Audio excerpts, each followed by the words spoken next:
Ito ang Oragon Internet Television. Maaasahan sa balanced news in public affairs, education, music and information. Gamit ang makabagong teknolohiya sa pamamahayag. Maaasahan sa katotohanan, kaagapay ng mamamayan sa pagkikipag-ugnayan sa pamahalaan. Oragon Internet Television Broadcasting.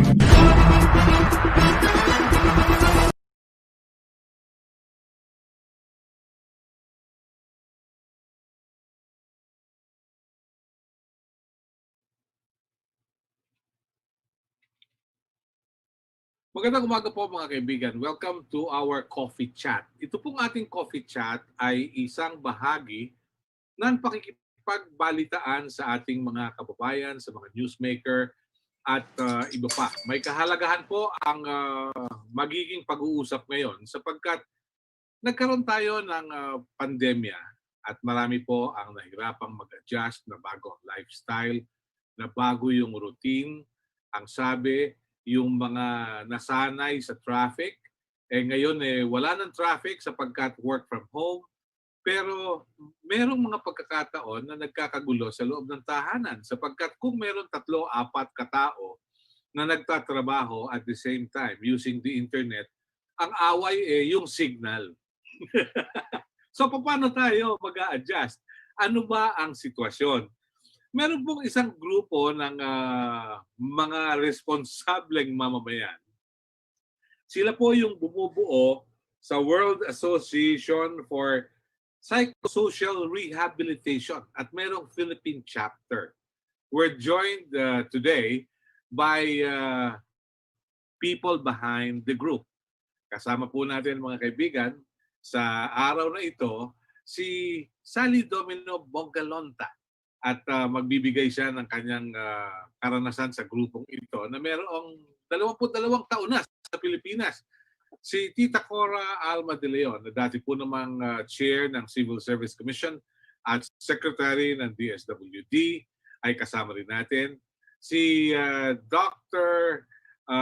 Tan, siya po ay isang psychiatrist at isang civic leader at kasama rin namin dun sa Flowers for Lolas with Tessie Angsi.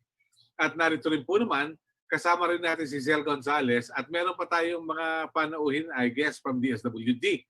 Siguro, to give us a view of what this group is all about, Sally, simulan natin kung ano ang background ng grupong ito. Tell us. Oops, sandali po. Teka. Yes, please. Thank you, Melo. I'm thankful na napasama ako dito sa WAPR Philippines, World Association for Psychosocial Rehabilitation Philippines. Itong grupo na to sa Philippines nga, nag-organize ng group dito sa Philippines. This is an international organization. Ang pinopromote nila is psychosocial rehabilitation. Ano ba yung psychosocial rehabilitation? Ito yung intervention designed to work sa sa kabuuan ng tao, yung body, mind and spirit. Kailangan balansyado, no? So with psychosocial rehabilitation, we want to improve the individual functioning ng mga taong nagkaroon ng sakit sa pag-iisip, his management of the illness, and to facilitate the recovery through initiatives kagaya ng ginagawa namin every year, yung mini Olympics for recovering patients. So ito yung gusto naming baguhin yung mindset ng tao na pag sinabing mental illness, wala na yung pag-asa.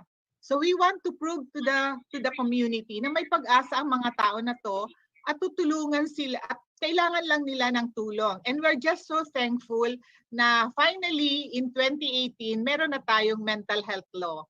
And the law is for these patients who want to be part of the society again, kaya lang kailangan natin silang tulungan.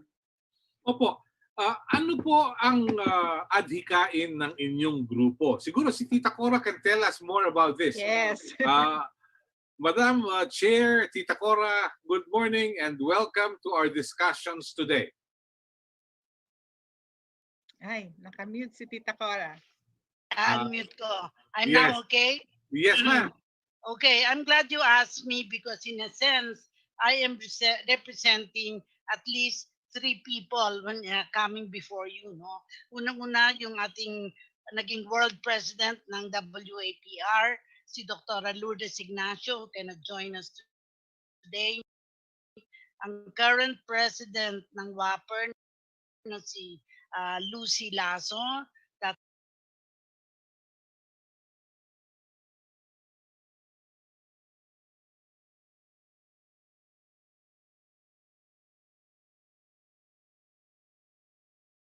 Undersecretary ng Department of Labor and Employment at isa ding dating Commissioner ng Civil Service, si Commissioner Mary Ann Fernandez. Kumbaga, my representing here is really to wear 4 hats because they're the powers that be in the organization historically and at present.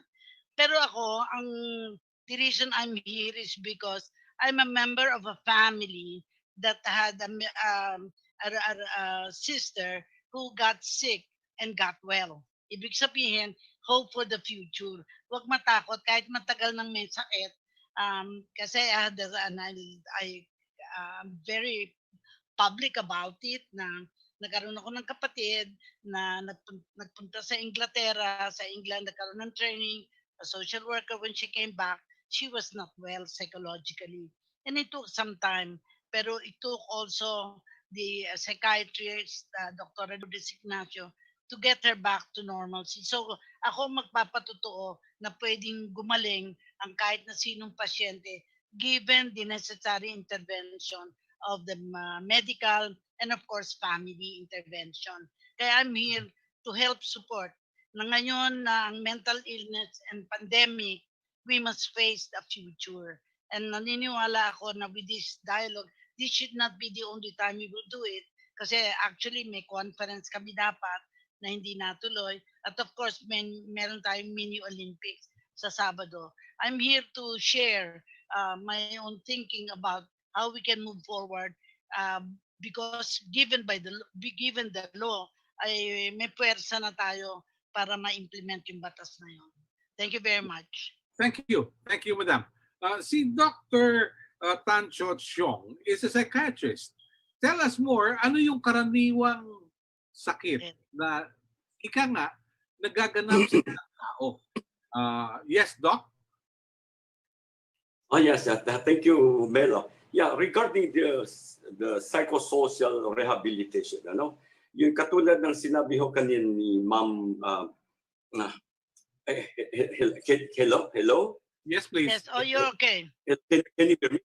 Yeah, many patients with mental illness, like sinabi ni Tita Cora kanina, like may schizophrenia, may bipolar disorder, During the acute phase, they become restless, agitated, yung iba, nagwawala, naging violent, So in this acute phase, we use drug treatment and also supportive care to control their behavior, usually, mga ganito, usually 1 to 2 weeks, in general, in average, they get well after 1 to 2 weeks, But what comes next is that many of them, after recovery from this acute phase, they have the residual effects, like nasa bahay lang sila, they cannot work, and if you may take years for them to be staying at home. So nakakahinayang kasi number one, from somebody who used to be very functional, after the acute phase, they become non-functional. So here comes the role of psychosocial rehabilitation. Now in psychosocial rehabilitation, our group, we emphasize on the work, therapeutic works sa mga pasyente after the acute phase. Like we encourage them to do occupational therapy, we help them to go back to the mainstream of the society, and let's say doing some charitable work, community work, and slowly we put them back to the mainstream of the community or society, and hopefully they can go back to work, So this is what we call psychosocial rehab. In fact, treatment of acute phase is easier, But itong psychosocial phase will take long time, ano, months or even years, ano. So Mhm. that is our function of the psychosocial group, Doc, let me ask our you this. psychosocial rehabilitation. Yeah.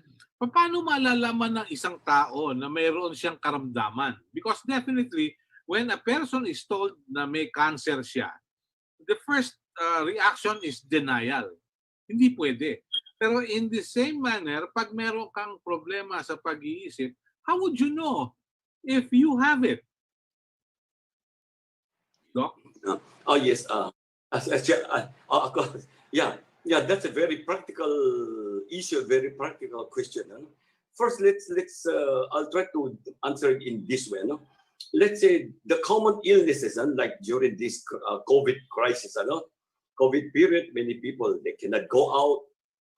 The social activities na affected them. There's a sudden change of lifestyle. So of course, what happens if they cannot sleep, they become anxious, they may even become depressed. For those people, for those might want you might, but they can cope up. Like they do things, they engage in painting, in baking, in exercise at home. But for those, they become more severe, let's say to the point na hindi na sila kumakain, hindi makatulog, they become withdrawn, they feel sad, or some of them may even become suicidal, So in this case, they need to be treated. Okay, that's what. And maybe for those severe ones, let's say mga psychosis, they talk irrelevantly, agitated, they become very suspicious, na disrupted ang buhay ng mga family life. The other family members are affected. In this case, they also warrant treatment or referral to psychiatrists. So these are some of the situations. Okay. Mabuti po binanggit ninyo sapagkat baka meron tayong mga kababayan who may not know it, pero meron silang kasama sa pamilya na baka naiiba ang pag-uugali. Of course, ang very classic example dito, Tita Cora at kay Sally at ganoon din kay Zel, yung nakikitang pelikula nung araw. Yes. One Flew Over the Cuckoo's Nest. Yes. Pero baka walang karamdaman pero naka-classify lang na may karamdaman, no? Hindi po kaya may ganun din pagkakataon, Tita Cora? Yes, kasi ang tawag doon sometimes psychotic break, no? Yung parang instant nagpakita ng hindi normal, kaya nga sabi abnormal behavior, hindi normal. Sinabi ni Dr. Tan, ang totoo diyan dahil hindi makatulog, syempre hindi tama ang pag-iisip, hindi makakain, and such other, parang may kaba, parang natatakot, may fear, etc. Ito yung mga symptoms na hindi ordinary kasi medyo matagal ng konti na nagwi-withdraw, ayaw lumabas sa kwarto, walang melancholic, yung ayaw magsalita, ayaw kahit sabihin kung maybe patango-tango lang. Or the other extreme, the more psychotic will harm people, will harm themselves. So, iba-iba kumbaga sa spectrum, pwedeng malaki, depende ang behavior. But also, ang kailangan ma-recognize the role of the family. Kasi minsan, ang family dinidismiss as, ay wala, talagang ganyan lang yan. Hindi yun talagang ganyan. There can be something, dapat isipin, something can be done about it. It cannot be normal because precisely hindi na normal, abnormal, kaya kailangan ayusin whether the environmental change, kasi merong iba for instance na wala ng trabaho. This time during this pandemic, gulong-gulo ang isip dahil hindi alam paano papakainin ng pamilya, walang trabaho. Ano nangyayari? Sa Kamaynilaan, puro nagpapalimos ang mga tao. It's a behavioral change to cope. So hindi ko sinasabing mali sila, pero dapat unawain natin, yun ang nakikita nilang kalutasan sa problema. Nawawala yung shame. Kasi hindi naman normal na magpalimos ka. Pero napipilitan silang gawin yon at ginagawa nila dahil naniniwala sila, solusyon yun sa kanilang problema. Mm-hmm. Normally, sabi sa basic psychology, it's coping with reality. Ano? How Yes. one copes with reality, which will make a person normal. Dahil Yes. sa kung hindi ka na makakatugon doon sa nangyayari, may problema tayo. I'd like to hear from Sel Gonzalez. Sel, good morning and thank you for being with us today. Tell us your views about the issues today. Um, Thank you for inviting me also, Miss Ali and all the guests. My view in mental health is yes, they can encounter extreme life experiences in life. It can be grieving, it can be depression, anxiety, and so many things. But my point of view here is if we give them enough attention, programs at family intervention and self-intervention or psychological intervention, social intervention, then they can be recovering. It would not lead into something that mas lalala yung kanilang sitwasyon. So that's my point of view in terms of dealing with this kind of mental health concerns that we have been encountering po. Yeah. Pero over the years, ano yung karanasan ninyo? Ano yung karanasan na, sabihin natin, ano nakapagturo sa inyo? What have you learned over the years? Oh, Ako na siguro ang pwedeng sumagot muna, no? okay. Dahil Sige po. nakita ko, medication, yung gamot na pwedeng maging ma-stabilize sila. Number 2, yung tama yung role ng family. Kasi ako, nilalabas ko, dinadala ko sa mall, kumakain sa labas. Parang as normal as it can be. And of course, she was also hospitalized briefly, pero yung tama din yung occupational therapy na meron silang ginawa doon sa hospital, and therefore when she came out better. Okay. We're joined by Eric Esmas, yung OIC ng DSWD Sanctuary Center. Yes, good morning and welcome to the discussions.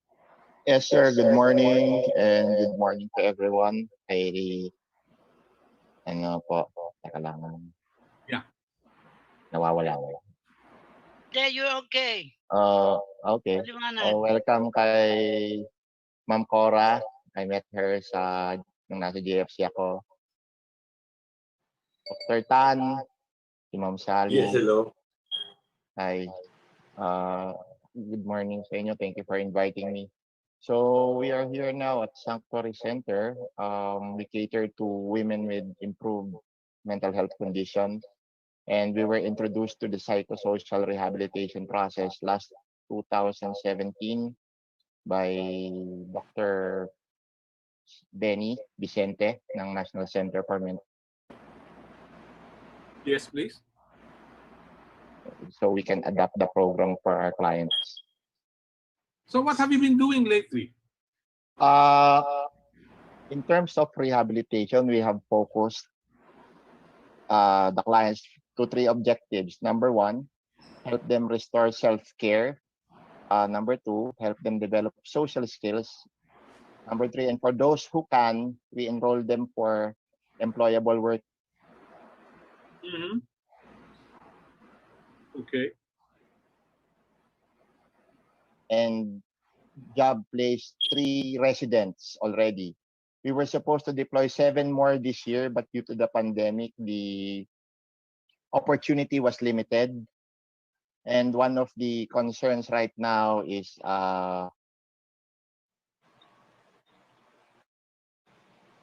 Yes. over their present situation because they cannot go to work and live a normal life again. That's what we are trying to process right now with them. And while we are waiting for their opportunity to go back to normal community, we are providing appropriate activities that will enhance their capabilities. Right now we have 52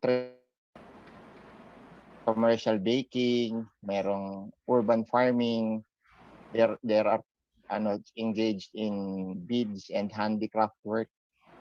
So aside from the regular daily living activities, we have 52 who are very much we can say recovered or have uplifted themselves from their previous condition. Aside from providing basic needs of food, shelter, clothing,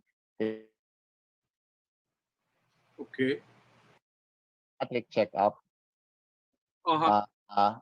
Kaya lang with the recent condition, pati yung psychiatric check-up na limit kasi we were only part of the community program ng NCMH.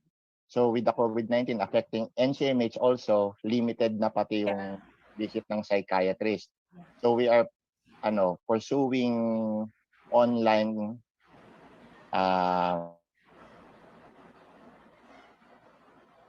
Teka, Eric, with your indulgence, mag-shift tayo dun sa isang account mo, no? Mas maganda yung signal dun sa isa kaysa diyan. Okay. So you were saying, paki-unmute na lang muna. Okay, unmute. Yeah, yung isa. Yan, okay. Ito na lang po. Yan, okay. All right. Dito na lang. Okay, go. Yes, please. Okay. So, ganun, we are practicing psychosocial rehabilitation with the help from the National Center for Mental Health.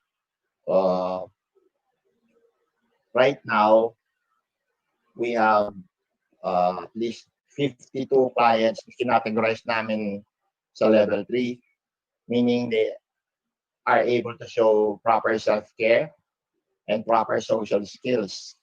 So sila ay nasa third phase, which is vocational training in preparation for independent living or our proposed halfway house. Kaya lang, dahil sa pandemya na limitado ang kanilang opportunity ngayon. In fact, out of the 7 na dapat ma-deploy, naibalik sila lahat ng employer dahil nagsarado rin yung mga kumpanyang napasukan nila. Doon sa naunang 4 na nakapag-independent living, regular lang ang consultation nila sa amin, pero hindi pa sila nababalik. So bukas pa yung company nila.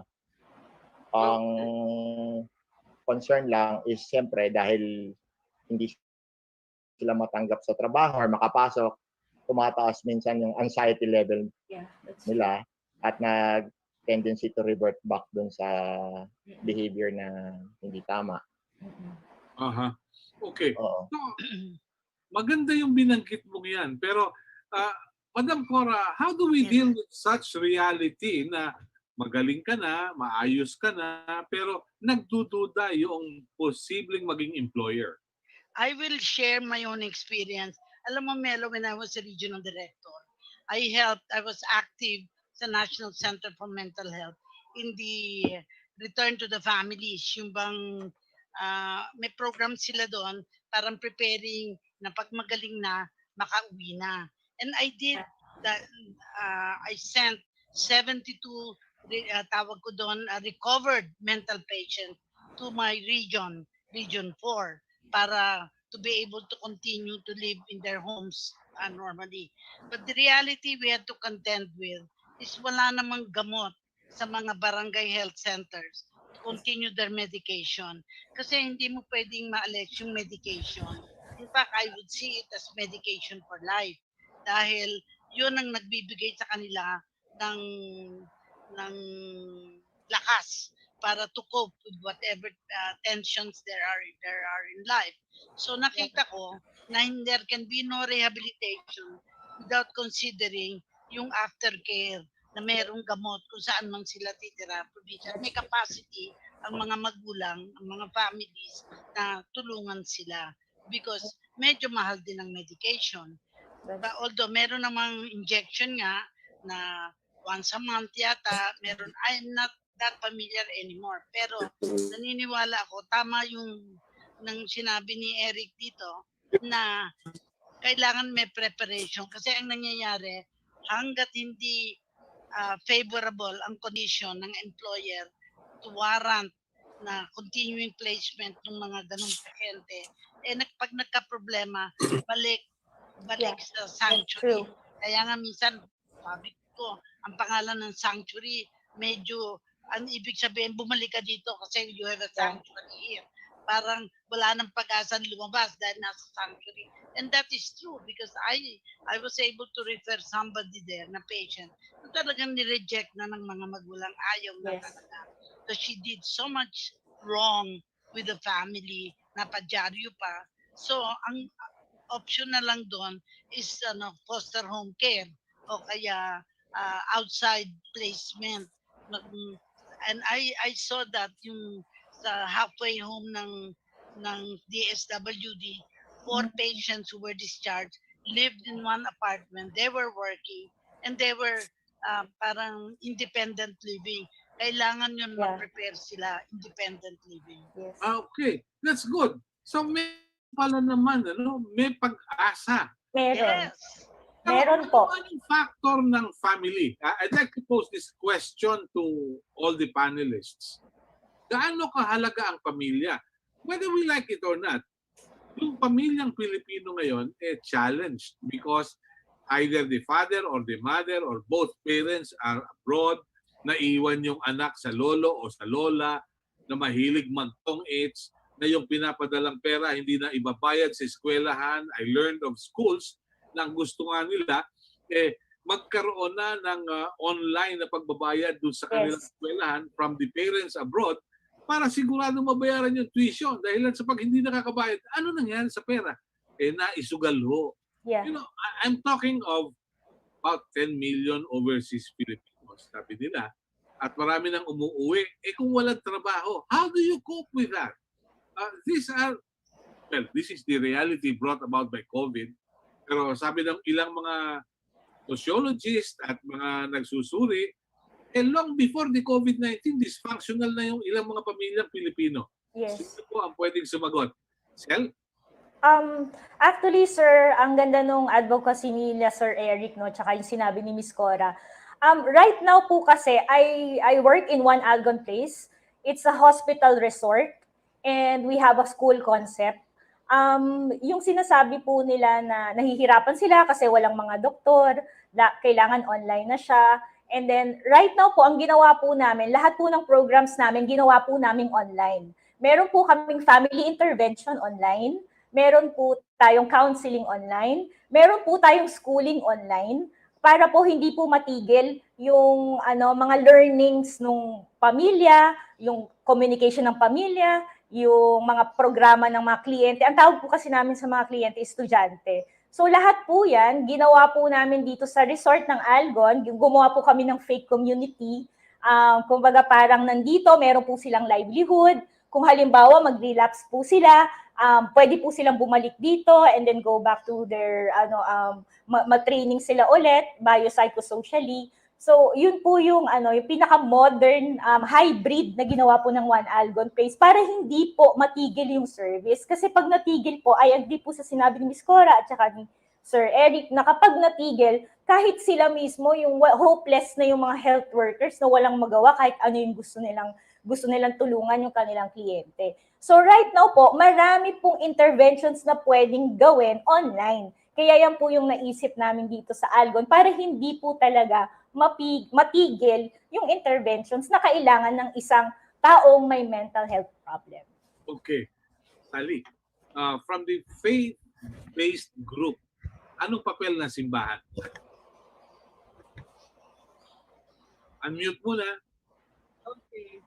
Okay. So, ako, because my work umiikot sa patients and families recovery, nagpapasalamat talaga ako sa WAPR kasi I'm not a doctor. Marami akong natutunan in my joining this organization. Ang una naming ginawa as a result of our annual mini Olympics and conferences is to educate patients and families. Kasi totoo, ang hirap.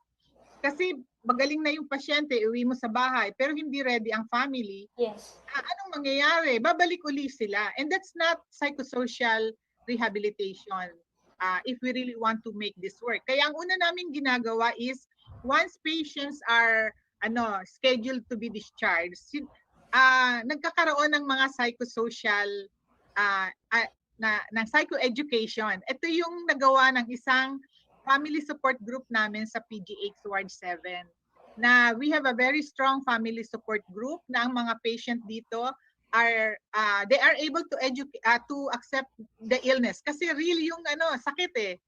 At alam nila kung ano yung sakit nila. Bipolar ba sila?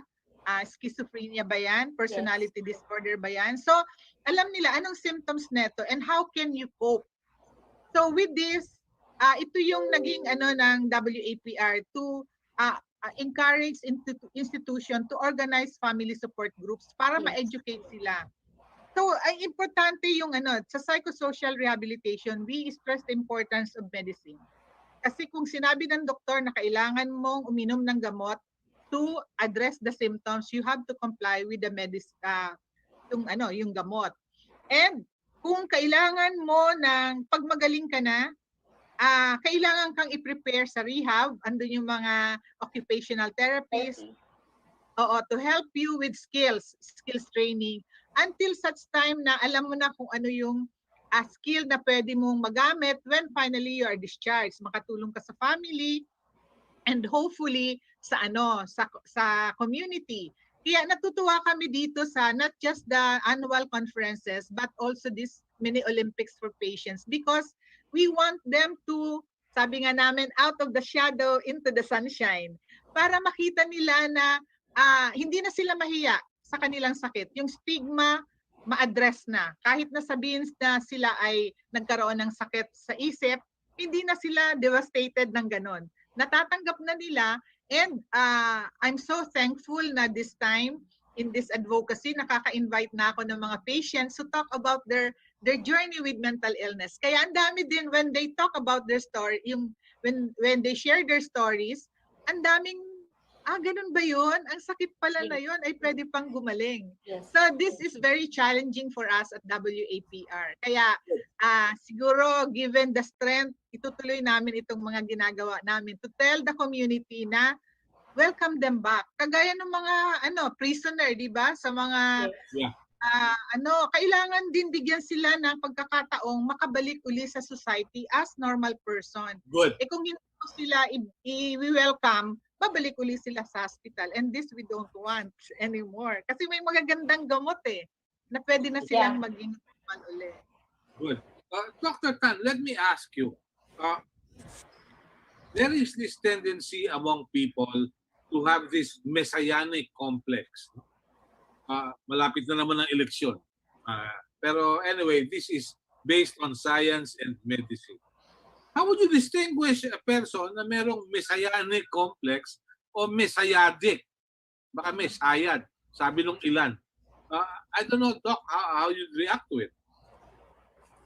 When you say messiah, you mean to say those people who feel great, who feel the mission, is that something like that? Is that what you mean? Yes. Gusto magpresidente, sa amin ang problema ng bansa. Yes. Kailangan i-diagnose. Well, I think we have to really we cannot just look at this messiah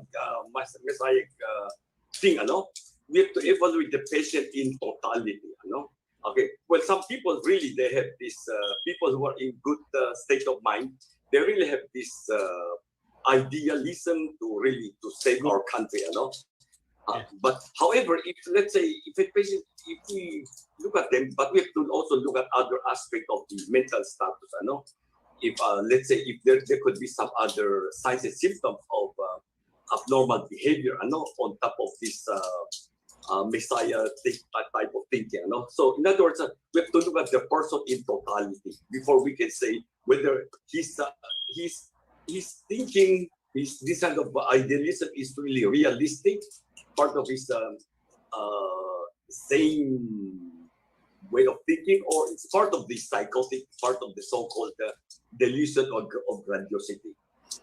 So, we just don't just look at this thinking, but we have to look at we have to also interview the family, whether there's some other unusual or abnormal behavior.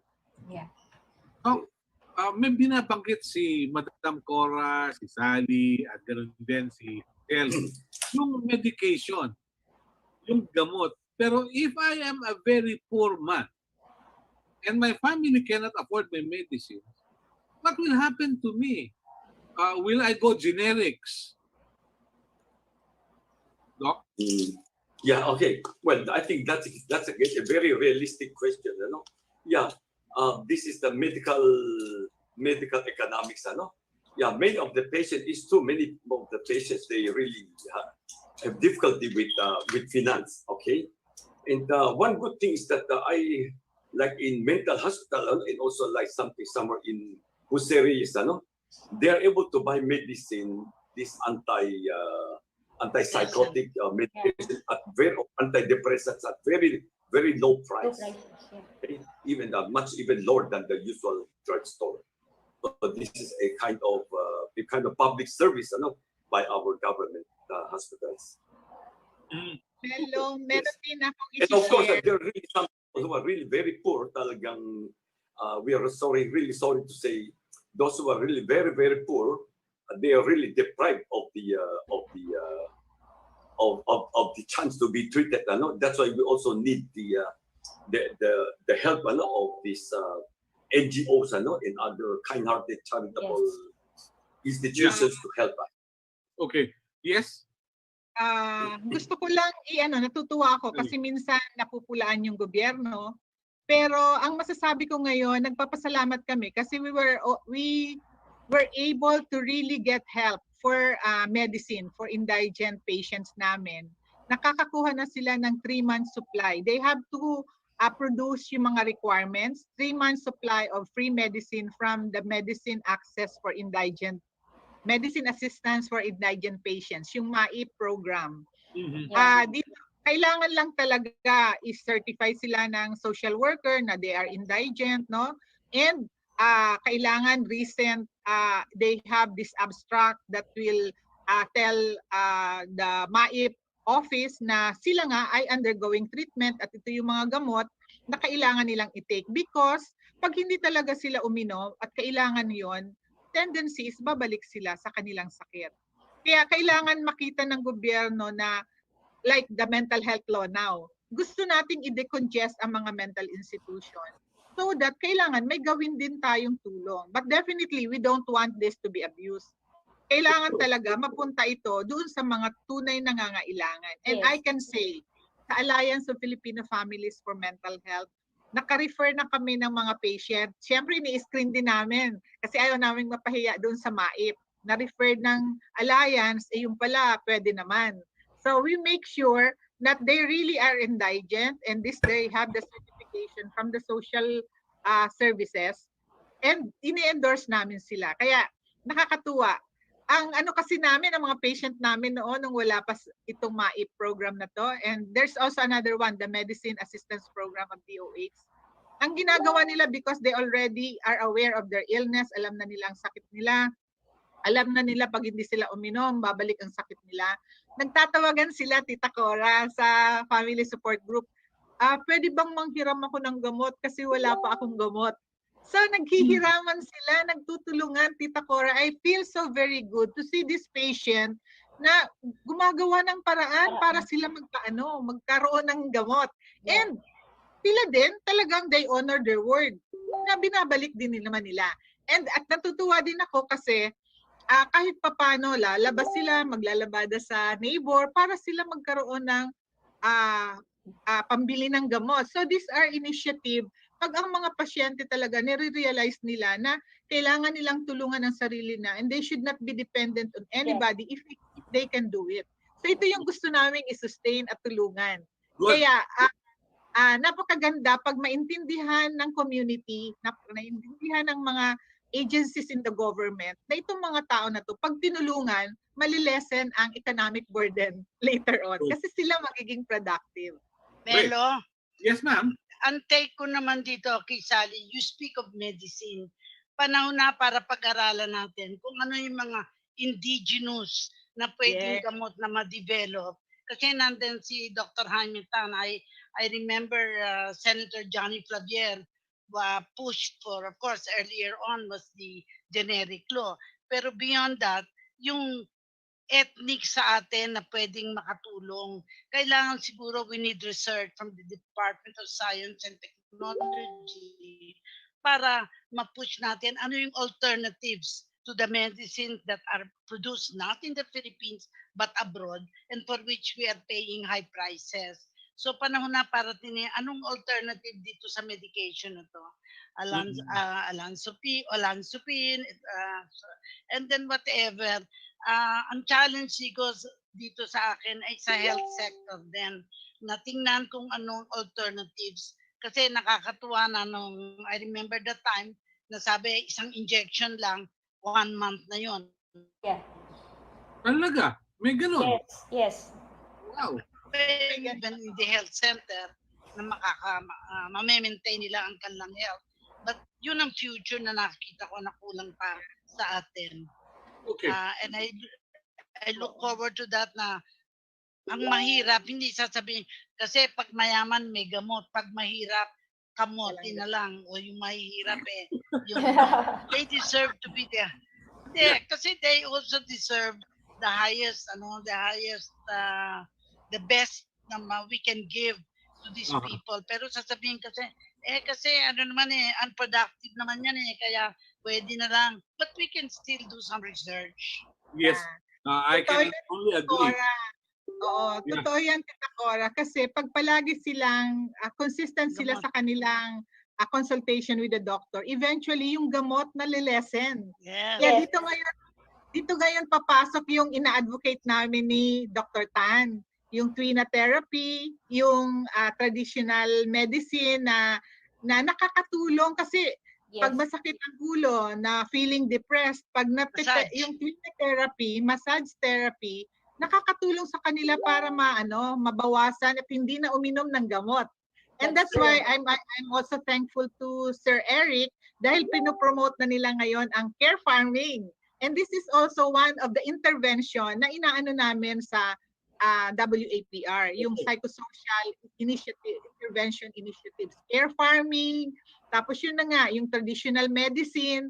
Kasi definitely, ang gamot is to cure the symptoms. Pero pag na-manage na ng isang pasyente ang kanyang sakit, malilesen na yung pag-inom ng gamot at ma-introduce siya dito sa mga initiatives na to, care farming, therapy, yung mga Trina therapy, yung mga ganito, good food, yung nutrition, di ang laki ng tulong para sila ay talagang gumaling. All right. I think the key word is productivity. Kasi dapat sila ay busy, whether using their hands, using their mind, and all that, and feeling nila at the end of the day, meron sila na-achieve. Accomplish. Okay. Yeah, that's true. Let me ask Eric Franco Esmas of the SWT. Give me a profile of your clients, no? Economic profile, where do they come from in demographics? No names, please. Okay. Ano po ang karaniwang kliyente ninyo? Okay, right now we have 223 residents. Most of them come from Luzon. It's a 223 and karamihan din sa kanila ay galing sa mahihirap na pamilya. Mm-hmm. And then, mawala yung internet ni... teka, sandali po. Nag-mute kayo. Nag-mute ba? Wait. Okay. So, you were saying most are from Luzon? From Luzon. And then, and most of them are from very rural or poor communities natin sa Luzon. Ang isa sa nagiging problema, hindi naman sila gustong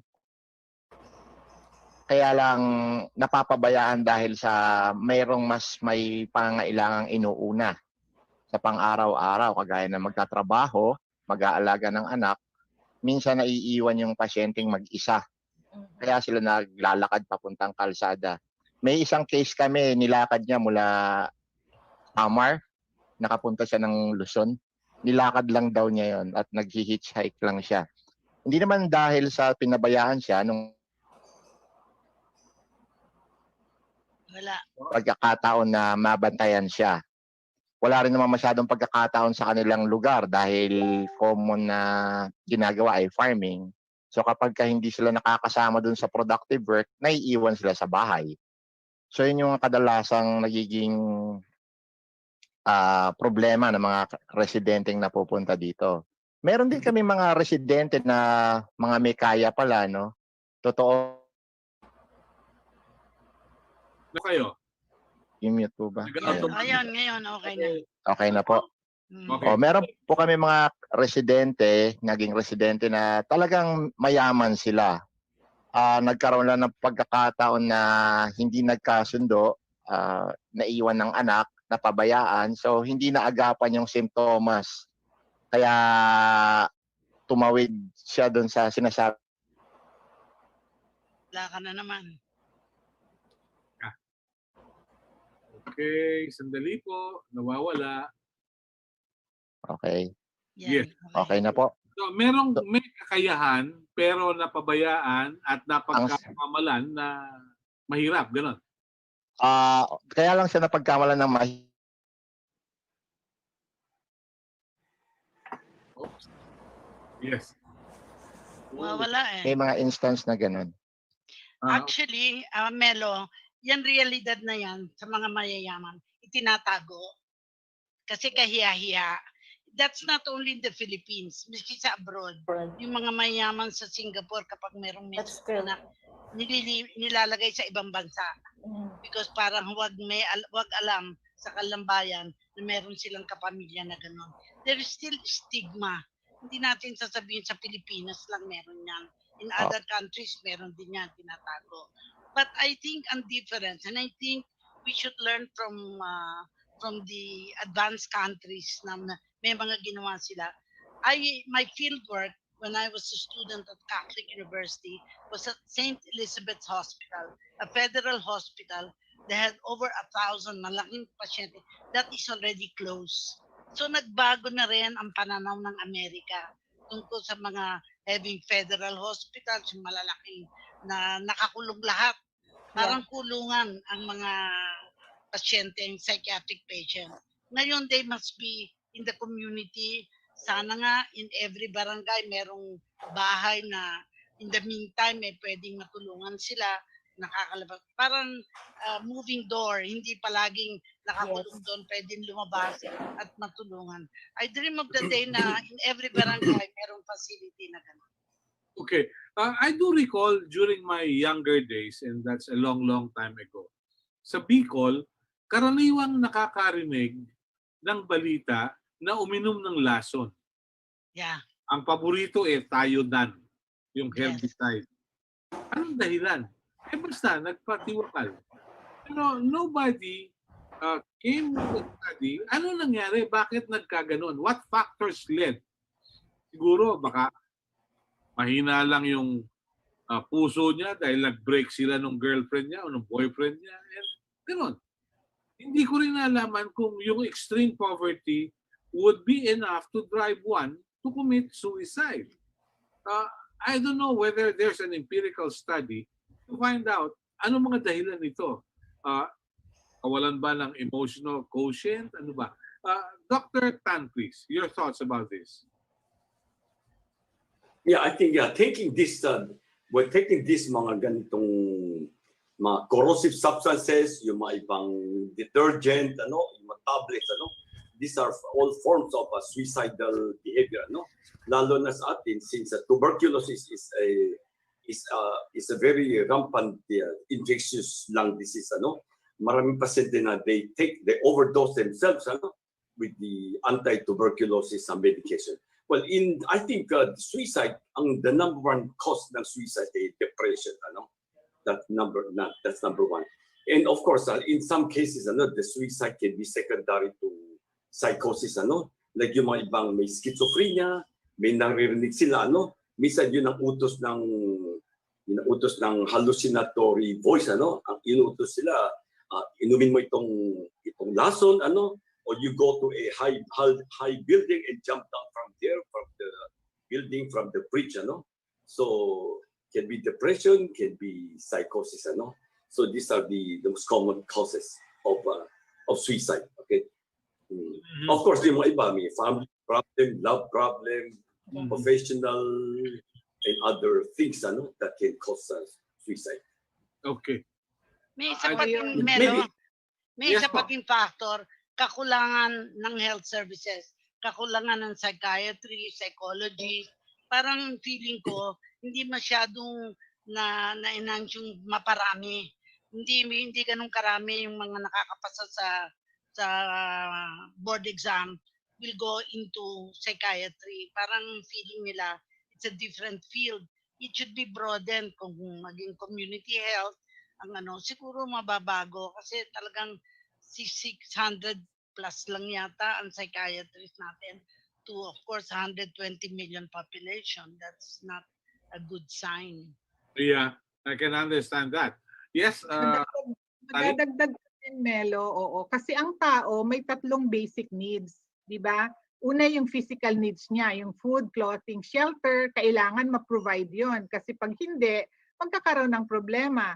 At yung psychological needs niya na dapat may loving and nurturing relationship sa family, and then the social needs that they are important member in a group, ganyan. So itong basic needs na to, pag ito ay hindi tutugunan. at ma-block, it can cause stress. At pag itong stress na prolong, then this can lead to disturbance in mental health. Aside pa doon sa pwede din itong mamana, no? So kailangan talaga yung unawain ang pangangailangan ng tao. Ang pamilya dapat may nurturing environment for the family, for the children to grow physically and mentally healthy.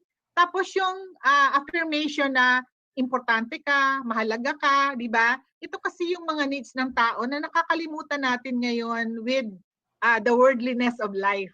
Parang makasirili na ang mga tao ngayon eh. So nakakalimutan na nila, and even the government minsan hindi nila kaya yung mga basic needs ma-provide doon sa mga karamihang tao. Kaya pag hindi na sila kumakain, pag wala silang matulugan, ano nang mangyayari sa kanila? So sa tingin ko ito yung dapat tingnan ng mga policy makers natin. Kaya natutuwa ako sa mental health law kasi somehow covered na ito na dapat ma-provide, because as what WAPR is advocating, we really have to reintegrate patients back to their families and community, because long-term confinement will never help. Lalo lang silang lalala at magiging burden sa society. Okay, very good. Sel, your thoughts about the issues. You come from a private entity. Can you give us an eye view of how you respond to the needs ng inyong mga kasama sa community? Yeah, right now I'm focused on the teenagers who commit suicide. Ngayon po napakarami po ngayon. And then what I do, right, to respond to these teenagers, nag-create po ako ng FB page. Ayun nga po. Kaya nga po nagkaroon ng mini Olympics, because I also suggest sa WAPR na let's do it. Huwag tayong magdalawang isip, gawin natin yan so that they would also feel they are important and they in sila. Actually, bigyan ko po kayo nakakatawang experience. Yung mga kliyente po namin dito, mga estudyante, pinag-TikTok ko po yan. Pinagpa-practice ko po yan ng TikTok. Bakit po? Para paglabas nila, hindi po sila, kumbaga magugulat, ay may ganito na pala. So kung ano po yung nangyayari sa labas, ginagawa po natin yan lahat dito sa loob para updated po ang mga kliyente. Yun po, babalik po ako sa suicide ng mga bata. I created a page para lang po makatulong. I called it PM therapy. Yung mga bata po ngayon, ayaw na nila makipag-usap. Even sa phone, even sa video, ayaw nila. So we have this page, we call it Mental Health Teen Edition, para at least ma-address lang po yung mga talagang ang mga sumusulat po doon, nagpi-PM sa akin, PM po SMS na gusto na nila talagang magpakamatay or nagtangka silang magpakamatay. So even in small things po like that, kung ma-assess po or sa maliit na bagay, sa maliit na oras, makakasave po tayo ng buhay.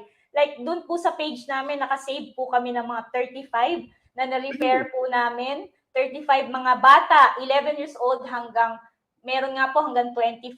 Ni-refer po namin yan sa iba't ibang institution. Ako po, nagre-refer po ako kahit sa NCMH, kahit po dito, or at least ma-save po. Kasi talagang nakakatakot. Sa Baguio nga lang po, di ba recently, 14. Sa Palawan po, nagugulat po yung mga values educator, bakit daw po gano'n ang mga kabataan ngayon. So, because of the technology also, it doesn't mean malaki natutulong ng technology, pero marami rin po kasing ngayon, nasisira dahil sa wrong, yung maling paggamit o yung irresponsible use of social media. So yan po yung... Let me pose this question to everyone in the panel.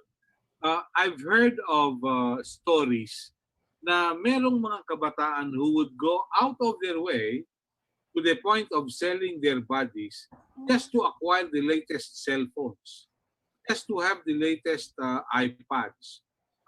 Would you know of similar incidents? Yes. Yeah. Any takers? Ako, nakita ko yan sa mga kabataan talaga na parang mas mahalaga sa kanila yung cellphone kesa sa pagkain, di ba? Kahit sa minsan pinapadalhan sila ng, kasi karamihan ng mga families ngayon nasa abroad, ang mga mothers especially. Tapos papadala na lang yung pera, yung kanilang pera na pambayad sa school, hindi nila nababayad, and then sa gadget nila inaano. And this is something na very alarming kasi pag sila natatakot na, there was this case na takot siya dahil padating na yung nanay niya at hindi siya gagraduate. Buti na lang na prevent siya ng mga friends kasi tatalo na siya dun sa condo. Dahil natatakot siya na malaman na yung perang pinabadala ng parent, ng mother, ay hindi niya binayad sa tuition niya dahil at kung titingnan mo yung gadget niya, yun yung ako nga, may trabaho pero ang gadget ko ganito lang. Pero siya talagang high-end na gadget. Kasi ito ngayon, ng mga natin ngayon, kabataan, para bang they are very okay na okay sila pag meron silang kasamang gadget na ganito. Kahit hindi sila kumain, kahit hindi sila makapag sa family, basta meron silang gadget. And this is a wrong way of thinking na dapat nababago kung andun lang sana ang mga parents sa bahay nila para sila ay alalayan. Yeah, Sir Melo, meron po akong ibibigay na sample dun sa tanong nyo po. Meron po ngayon, sabi nyo po na ibinebenta yung kanilang katawan online para po makakuha po ng pera. Ang pinaka-latest po ngayon, ngayon po ay sa gaming world. Bali, ang ginagawa po ng mga kabataan ngayon as young as 11 years old, sasali po sila sa gaming world. Tapos po, meron pong chat group doon na makikipag-chat sila para makakuha po sila ng points or ibig sabihin, bibili po ng points para makapaglaro po sila. Ang ibig sabihin, bebenta po nila yung katawan nila, may papakita po sila ng mga sensitibong parte, and then bibigyan po sila ng load. Kumbaga, doon po sa credit po ang tawag doon. Marami pong ganyan, lalo na po sa online world ngayon. At mas grabe pa po kasi may mafia po ngayon sa online world na kung alam niyo po yung gaming na mga gaming online po, mananalo po kayo ng $24 million para maglaro po nun. So, ang laking effect po sa mga bata ngayon ng mental health nun kasi hindi na sila natutulog, nagte-training na lang sila nagte-training, tas ang mga kausap po nila is World Wide Web. Pag sinabi pong World Wide Web, ito po ay bilyon na informasyon na hindi natin kilala. Pwede pong galing sa ibang bansa na may mafia at tinuturuan po sila ng kung ano-ano, pornography, at marami pong mga bagay na hindi po naiintindihan ng magulang na nai-involve po ang mga kabataan ngayon. Kaya tumataas din po yung risk natin ngayon ng mental health problem. Actually, cybercrime naman yun di ba? Kaya kailangan din alisto din ang ating mga kapulisan. Pero isa ding factor na kita ko din para makalusot sa lockdown, yung iba binibigay ang kanilang sarili sa mga nagbabantay ng mga security. Nagiging issue din yan. Nagkakaroon ng sexual activities. Unfortunately, nangyayari yan. But I think nasa values din ng organisasyon at pag nalaman, dapat we must not accept it. Kasi if we accept it, wala tayong magagawa dahil ganyan lang, wala na tayo talagang gagawin.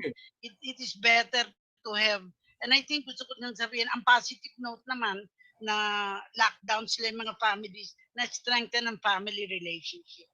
I want to see that as also positive. I saw that in the family of my nephews and nieces na may bonding sila talaga. Nakita ko yung positive. Very good. Pero ang sabi kasi, kung marami ang gumagawa, yun ang normal. Yeah. kung nagbabago yung normal, New normal. yun ang justification. You know, when I was young, yung hinuhulugan lang na 5 centimos na may ping-pong, yung pinball, masaya na kami ron eh. Opo. Bibili ka ng ice drop na may Yes. mungo sa dulo. Opo. Bibili mo na may ice cream, may sorbetes. Masaya na kami ron eh. Pero mukhang ngayon iba na. Kailangan sikat ka, bagay meron kang bagong gadget. I can only have a new gadget pag nakadalawang taon na yung cellphone ko. Papata na ng globe, no? Yung mga ganyan. Pero iba eh. Sabi nga, hindi baling wala akong makain, pero naka-iPhone naman ako. Yes. Doctor, coming from a psychiatrist, anong ibig sabihin nito? Nababago ba yung pananaw ng tao? Or are we getting more consumerist?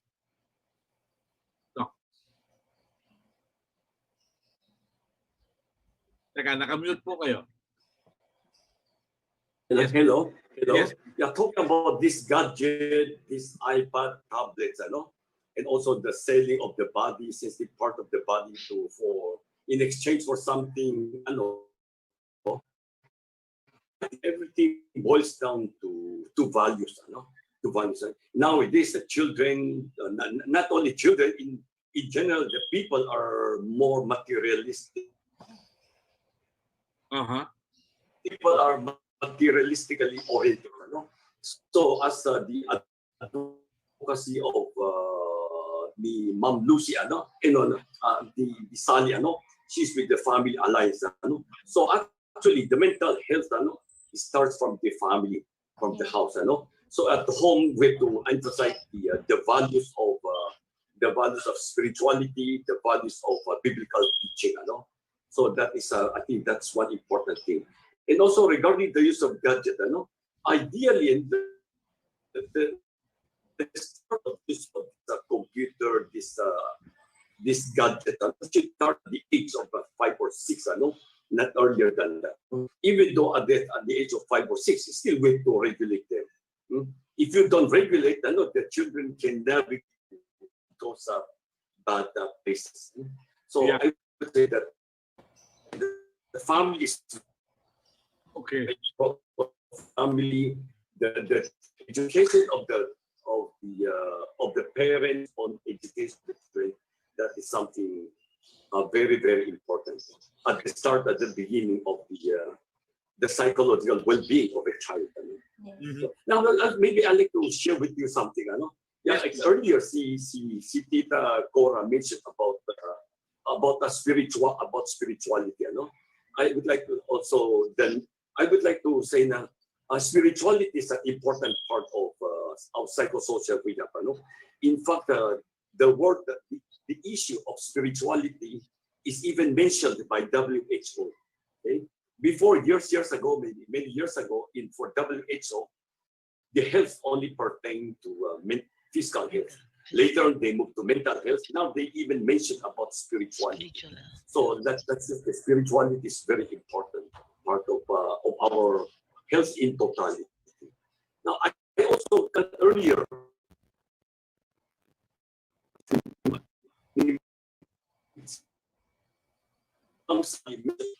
Sally mentioned about Tuina, Yeah, Tuina is a kind of therapeutic exercise.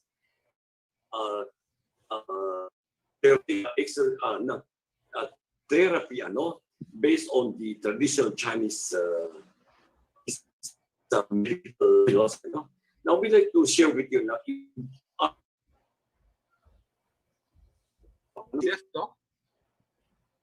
We engage in this training.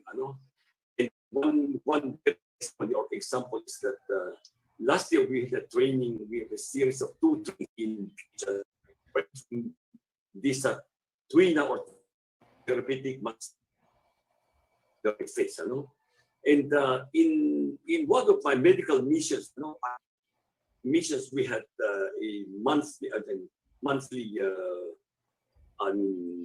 medical mission wherein we included Tuina. We were able to invite two people from PGH. They went there to do regular therapy. Mhm. Yes, Doc? Medyo nagpe-fade yung internet signal. Yeah. Hello? Uy, nagpe-fade yung signal. Kung minsan po, Tita Cora, yung pagkawala ng internet, Correct. Stress. will be enough to drive you nuts, ano? That is Yeah. why kailangan effective ang communication system. Dahil kung course. hindi, talaga, sometimes I even get some help para to make sure pag hindi ako makakonect, meron tutulong sa akin. Okay. makakonect. Very good. Pero Training ako. may mahalaga binanggit si Dr. Tan kanina. Yung edad ng bata, 5 years old, Yes. dapat regulated yung paggamit ng gadgets. Pero let me point out to you something. I've seen this in churches when I attend church, Yeah. rites and rituals. Sa misa, para wag mangulit yung bata, binibigyan ng cellphone, binibigyan ng Yes. iPad, Para makapaglaro. para maglaro at age 2, 3, 4. Yes. Pero ano ba yon? Yung bang bata ay tinitingnan bilang istorbo? Hindi ba yung bata dapat mahalin? Hindi ba yung magulang ang dapat magkaroon ng orientation on how to care for their children? Ginagawa pong pacifier yung Yun lang nga eh. yeah. Ginagawa pong pacifier. Magulang. Kasi ako naniniwala, kung malikot ang mga bata at hindi pa ready, wag mo nang dalhin sa simbahan. Kasi para sa akin, nadidistract pati mga magulang, hindi makakonsentrate sa mass. Kung hindi pa ready ang bata, disiplinahin and say, ready kayo, walang cellphone, walang nakaupo lang, ganyan. Pag hindi pa ready ako, I discourage the mothers to bring the children kung undisciplined pa yung mga bata. Pero before, I'm talking of eons past, BC, Yes. before COVID. I've seen newborn children being brought to the malls. Yes. Naka-trolley, Hindi carriage. nakakarga pa nga eh. Pinapasyal. Pero hindi ko maalaman kung anong gusto ng mga magulang. Dadalhin nila yung anak nila, expose nila sa ganong sitwasyon na baka magkaroon pa ng infeksyon. Before COVID ito. MELO, walang help. Walang help. Walang katulong. It's really a phenomenon din na walang kasabang sa bahay na pag-iiwan ng bata, isinasama na lang mga bata. Yes. Wow. Okay, where are we headed? Where are we headed? Okay, yan ang tanong. Eric, let me ask you this. We're about to wind up. Ano nakikita mo kinabukasan ng ating pamilya, ng inyong mga kliyente? Are you optimistic they will all graduate and be part of a productive society? Yes, we are optimistic. Hello, naririnig po Yes, ba? Of course, of Okay. course. We are optimistic that they will be part of a society. Pero in terms ng with limitation siguro, we need to Nawawala po kayo, nag-mute kayo. Opo. Ayan. Okay. Hello?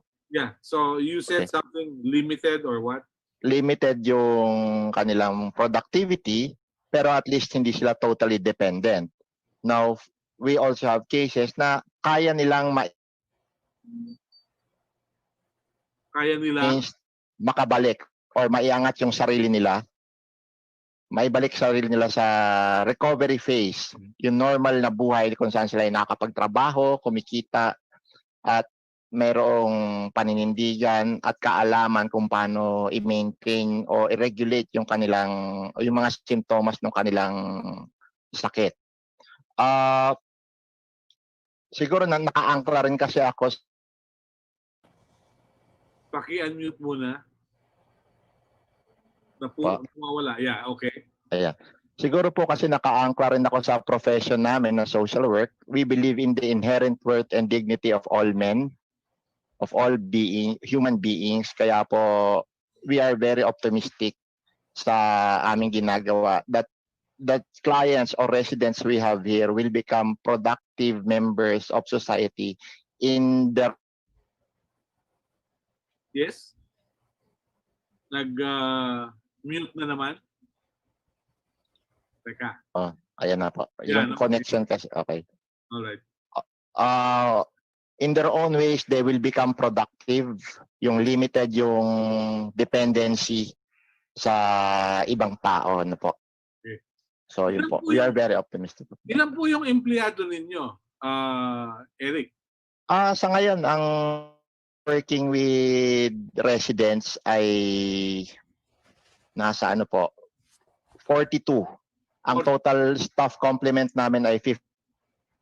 Nasa admin saka security personnel. Okay. So 24 hours a day, 7 days a week, meron pong mga tao dito composed of different professionals to provide psychosocial rehabilitation sa mga residente ng Sanctuary Center. Okay. Eric, another question for you. Sa mga empleyado mo, ilan ang job order? Hindi regular staff. Madami po, mga 11. Sa ngayon, 11 na lang po. Yeah. Kaya ako sinaitanong, baka yung pagiging job order workers nila would be enough to drive them, you know, Nuts. pressure. I wouldn't want to say nuts, but you know, baka sila yung maapektuhan. Opo, isa po sa major concern yon. That's why every year we appropriate budget and every year we fight for contractualization or regularization ng mga empleyado. But that is another group. Pero sa ngayon, if they will perform accordingly and show that they are willing to participate in the program of the department, there are opportunities for them to get regular positions. Yun nga lang, sa ngayon, kakaunti pa talaga. Yes? Naputol. Naputol na naman. Okay. Naputol na naman. Okay na. Okay. So sa ngayon po, if they will do their job appropriately, we can recommend them for available permanent positions po. Good. Thank you. Melo, sa ayan si Ma'am Alma. Opo. Yes. You also have na yun ng kabataan nearby, no? Sanctuary, Opo. malapit yun sa welfare bill. Ang comment ko lang doon, no? I tried a program, wage home placement, to about 6 na sabi nila ready, naghahanap ng trabaho. But they're not really ready. They either run away, walk away, at hindi talaga naging successful. But I feel na yun siguro yung preparation for work life outside. Kasi ang nangyari, hindi ready. And eventually, yung bata, umuwi sa probinsya, nabuntis na, yung ganon. So, I find myself a failure in that. Pero sa akin, ang failure yung rehabilitation. Kaya nandun sa institution para to prepare them for a work-life balance. So, naniniwala ako na ganun din dapat sa sanctuary. Let's help show successful people who were at sanctuary were able to live and did not return because they were successful. Yeah. I guess that will be a very good feature sa mga susunod nating discussions. I will try my best to do a video kahit walang mukha na haharap, but they would na kami. Yes. That will be a very good venue. Thank you very much, Eric Franco Esmas. Okay. From your end, ano nakikita mo? Will you have more clients in the near future, or are you optimistic you will close shop because everyone's okay?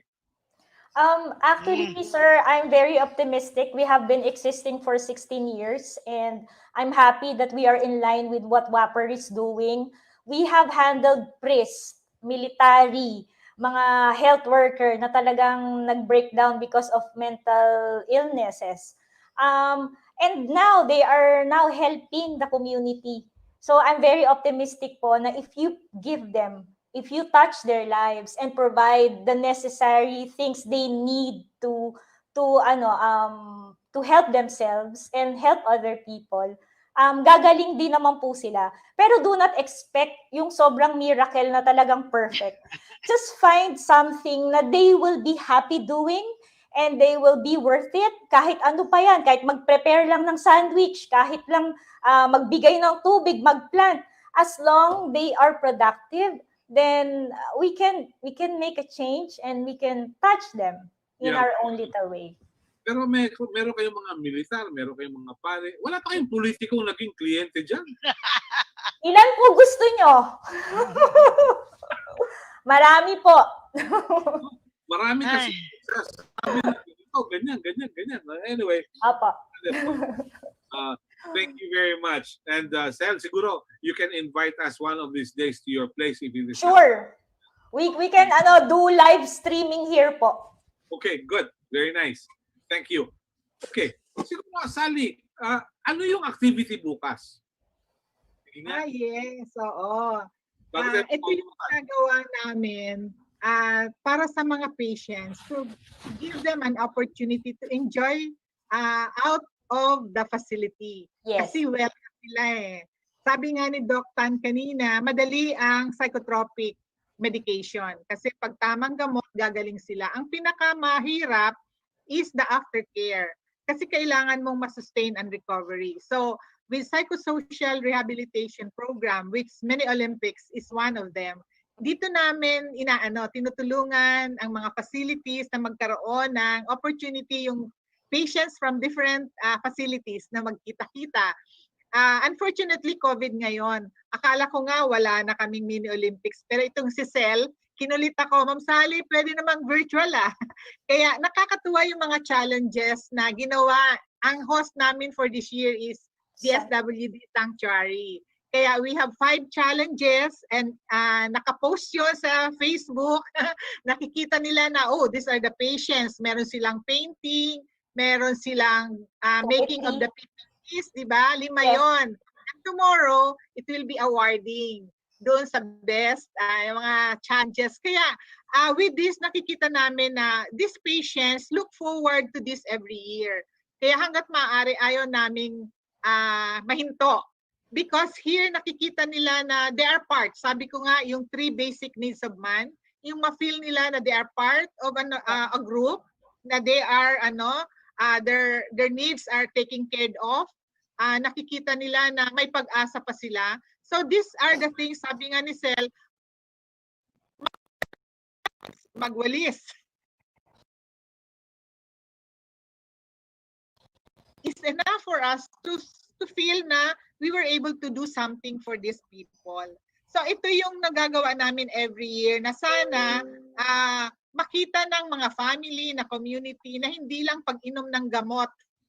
At sana maisip nila na tulungan natin sila na hindi na maging dependent sa gamot. Kung ngayon 4 ang iniinom nilang gamot, hopefully during the recovery phase, maintenance na lang, 1 gamot na lang. Yes. At yung mga simple medication, mga herbal dyan, mga trina therapy dyan, yun yung makakatulong sa kanila para masustain yung recovery. And yes, they have to be productive and check for themselves ano yung skill na pwede nilang train for themselves para magkaroon sila ng opportunity to work. Kaya kasi ngayon, ang DOLE, they have issued guidelines na bigyan ng opportunity, equal opportunity ang mga patients with lived experiences sa workplace. Kaya tama yung sabi ni Sir Eric, dapat may halfway house kasi this is a recurring illness talaga. Baka sa workplace magkaroon sila ng problema and minsan ang bahay is not a nurturing place for them during relapse.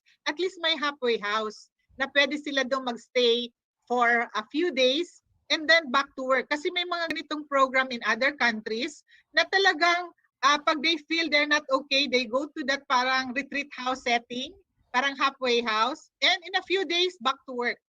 So hopefully magawa din natin dito sa atin. Yan yung aking dream for the Philippines. Yeah, thank you. Dr. Tan, your thoughts, please. Well, I'd like to say something with 2 years ago, President Duterte signed the mental health law, and last year, he also signed the universal healthcare law. So in other words, mental health is already part of our healthcare system. Now, but as sinabi kanina ni Tita Cora, we only have around 600 to 700 psychiatrists for 100 million population, which is quite inadequate. And in our World Association of Psychosocial Rehab Philippine chapter, we have module for community mental health worker. Okay, Remember, it's a community mental health workers, wherein we try to train the people in the community. Kasi kulang tayo sa psychologists, psychiatrists, so we can train the community mental health workers, even those people with undergraduates or above high school graduates, as long as they have the heart to do mental work, we can train them. We have modules to train them so that we can spread, provide more mental health care to the communities. Very good. Thank you very much. Madam Cora, your thoughts, you represent 3 different people from the association. Give us your thoughts about, how you project. Final thought. Yes. On spirituality, my own experience every Wednesday, sa bahay namin, I have a gazebo, and we have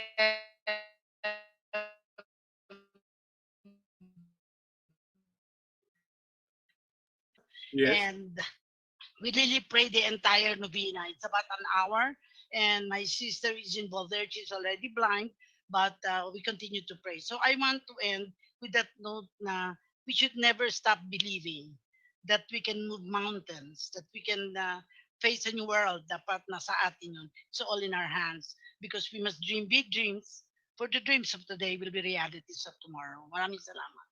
Galing. Was it the movie South Pacific? You've got to have a dream. Because if you don't have a dream, it will never come true. Yeah. Diba? Yes. I do recall, may isang nagngangalang David Satcher who said, there is no health without mental health. And I'd like to remember a friend, kapitbahay ko, si Justice Harriet Demetrio. Sabi niya, prison is people. Yes. May mga taong nasa loob na dapat nasa labas at may mga taong nasa labas na siyang dapat nasa loob. In the same manner as mental health, kailangan nating tulungan yung mga kababayan natin who may not have been able to adjust to reality. Pero in so doing, we get to learn from them. And let me end our coffee chat this morning with this simple thought from the Jesuits. If we only have the humility and the courage to walk with the poor, we will learn from them how to help them. Thank you. Have a nice day. God bless us all. Thank you. Melo, can you have a group picture? Can you have group picture? Thank you. Sure. God bless. Can you have group picture, please? Yes, please. Group picture. Sis kokonti lang tayo, no? Let's have group picture. Group picture. Sino Who's Galaxy? Who is Galaxy? Teka, sandali ha. Subukan natin. Let me take also. Sino si Galaxy? Si Galaxy? Teka, sandali po. Subukan natin. Yeah, I guess I have it. Yeah. Okay. One more. Thank you. Thank you all. Salamat. Okay. Thank you. Thank you. Bye-bye. Thank you. Bye.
Ito ang Oragon Internet Television.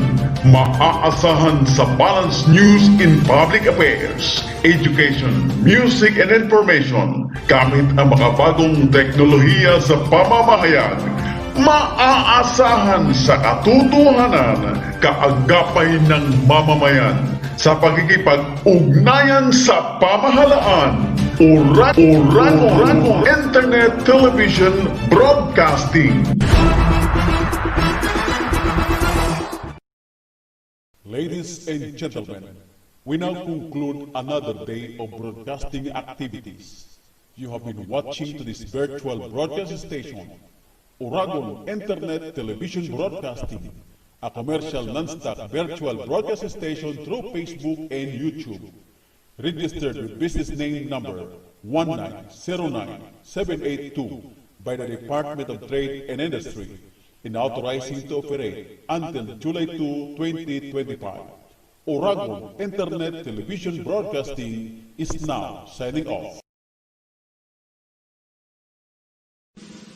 Mga kababayan, ang pambansang awit ng Pilipinas.